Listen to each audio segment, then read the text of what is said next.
luhakum khakuye munhallatun agujintenyan. Abu Zaidi andigamunu nanti ike gari kataka kumbeyi iyo tu nanti luhakum khakuye luha kuye nyani gautu na kini serenga munhallatun agujintenyan. Nyaga nondo trindinda nonga digame yogo nyana nyage khote na waradu kane jakinde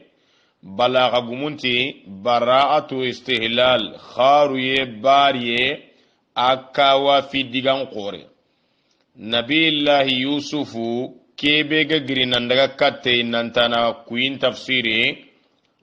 ati ada jakinden ko sadi kacha kati abuchi hajumuru ati Yusufu a'udhu billahi minash shaitanir rajim. Yusufu yake Yusufu ayyuha siddiqu yatungunda gore na jaki kempallati aftina o jabi anno tuwa gulle fi sab'i baqaratin na yarunyeri agosa gibarenko na yarunyeri bo ken ni qisatana na koinanti haju murana aga murunu serebe kimbakati aga wayna mundu serebe awo jakkini na togolingun ko kinkenna ta jallingu kudo na fatem bogume kati buci mogoko ada hakkuyen gujintenyan zakariya dalla nyaga ati walam akum bi du'aika rabbi shaqiya nkama ngamanya krema jige tankirindundan duawuni ngadan kiri fofo andin jabi nyaga na do trindinda na nati kitanteda makori fofo ammaga kimbakati makonto hoho ammaga walan hilal suhubi khakkuyen gujintenyani har tabullunguji yempe iyo gujiyena khempe bagunan ganganne har tabullunguji yempe in halla fongana guji goji as-suhubi sahabu tabulle sahabu bogo sahaba angana fomputu alla dale yawma yushabuna kotabe yifutun ala wujuhihim iye sonin kama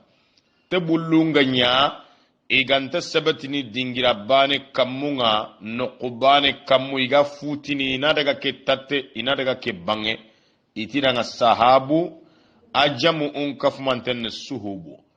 khakkuye ngujintenyani walan hilal suhubi har tabullungujiye antaka kuyembaka wajarukum ado khatta khallema sarasuga tagu hakun karanga kimbakati akakun tattenga fi haramin anakabeya haramuni igatal kabada haramu aharamun tenyano golli bure na nyano gajange na nyano fayye na nyano qoriye na nyano jeniye na nyano maganchefende na nyano dingira horoman tenyani khatta khallema fi haramin ana horomano honga iyo sonin konti horoma qur'ane khanne nyan wa wafrukum ado mana khanna bure na bure bega khamaga ke wafuru yere malu nyani fi harabin awa anna tunanti khanna bure ana gajangiyai harabu soronga gajanga do kebe batte nanguru bane sutini ne kinninye angoto kitantenga na ya fonnan cirenga mekkatunde nyanda batte yagarunga mekkata bane sunati ke yinayai awa maren kurumbo na bagay fofo na ti kere menyane yanke ngana kitangi nke baka nke killu filani nke dana quran gen gaino nga gamene anke nga ke dange mele nyagare nyagin ta yagen amma ori badonko na koy nanti banna gundaga kite wa fayge bannando kitantenta korini maremme kimbakati anta kontono maremme yo afu qarenya ni tampinte kallenga draga na khalifa korindagu soronga tini yo da bakano khwade kha nke me duram tintalle ma gun tindana ga o kandi kanne me tatenya ita yo kinya ni har mare ma ko gana yo do me na nga bo kenke na latu kon yo kenke nge men to fofo to ke mare ma wa amma uriba abu jaydi ne diga mo kono na sorongo tondi adamaru mundaga kitempai birempai ma laza murta'un jotin tamassambe abada bikum tikakunga fa khafa ken jotin taga kanu nan nuguru sami na bannuwabi musiboni nyileng ay laza ay qur'ane no khonga alla dale yatasallaluna minkum liwaza soro beni ga mullimbu sini farenga na gajange diga me konan tombogu gajange alla da walla alla ngolle soro ino kumbu sini ay ga sembe sembe no soronga na mullimbu jamake mi gandaga kinyane laza ma laza murta'un jotinte masembe bikum tikakunga ikega do hakumbe fonnanciru abu jaydi gari kati sorobe agi jakkini ni fasanko awani dambenko murta'u jotinte ay qur'ani alla dale falamma zahaba an ibrahim ar-raw'u birebe jotenga daga baka ibrahimai kenyen murta'u jotinte masembe kakunga abada bikum tikakunga fa khafa ken jotinte ga sage kannagari na bannuwa bi musibun chage khottu kunna bannuwa bi jinasun istiqaqun yan khottum pilyani ga khoseme na ba sage nya khairin ngana yino kube khairin tanangana sage abatte khairi kega daga ide kenya ge nuwabu naba musibon chage khairin batten igo sage nuwabu iyo almami awa kebe ga sage na almami batten agantono itara naibu faraghiye nyan ai jotin tema sembe kai abada fo murano nganyana fogu mungananti ken nugudun kullay sere sumari keno qabaran duro gadaga amma wori ba ken gore guayi aga fo murano maga kati fogu munga ni fatem bogu mame duna daga kitempa kiya lingalla da fogo ino anga tu imenanti kifaga mulani kenene ani goto aha junna fogo me mumini anna nyaagembere farenda dabari arrafa ba'dahu farinda yagotu wa a'rada an ba'dina barti bakai wa masu muya ga muru amasu jaka mu'mina gunna kunduyen Allah dale nandi farinda wala ta'rifannahum man kan yimagar sorokutu fi lahni alqawl digaminga bakira qinga mo binga ni ke bangatun bo ken mu'mina gunya Allah gar ko qur'ane no nga mekkebe gama qur'ane fama matu agum fama mal halam fam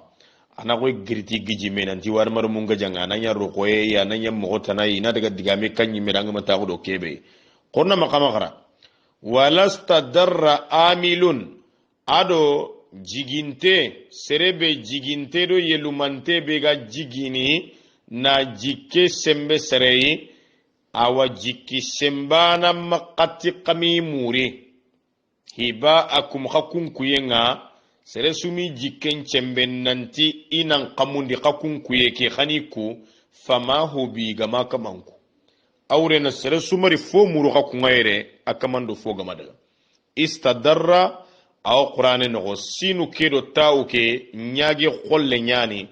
talabu nyani murunde kenge fe qotte ke mene darra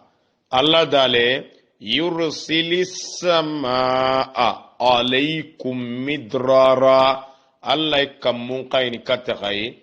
awa aga komboji katti tekene daru na khange kimbaka khanne kin kennati khanga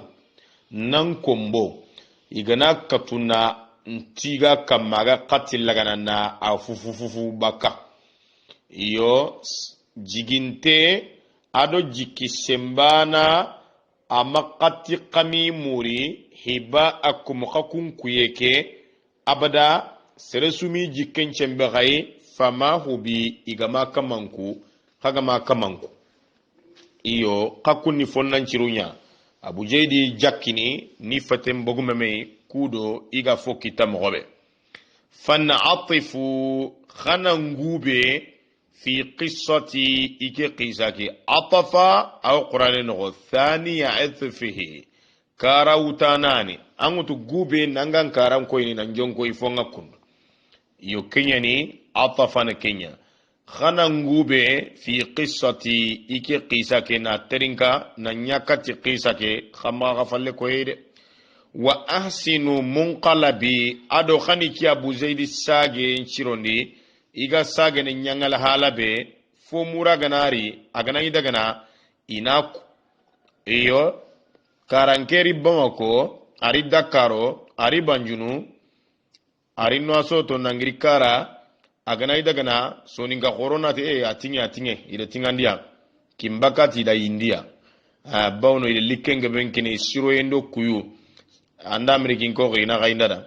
anda faranjin ko ina gaindada anda kongon ko ina gaindada aga krindi terera su gundunko su kimbakanti ni terera anchoro kinkennati gundunko akongini kundunya ina fo kinei wa ahsinu munqalabi kanin chage enchirondi maganje fendano beni ga fonkaro kunna daga bamo koy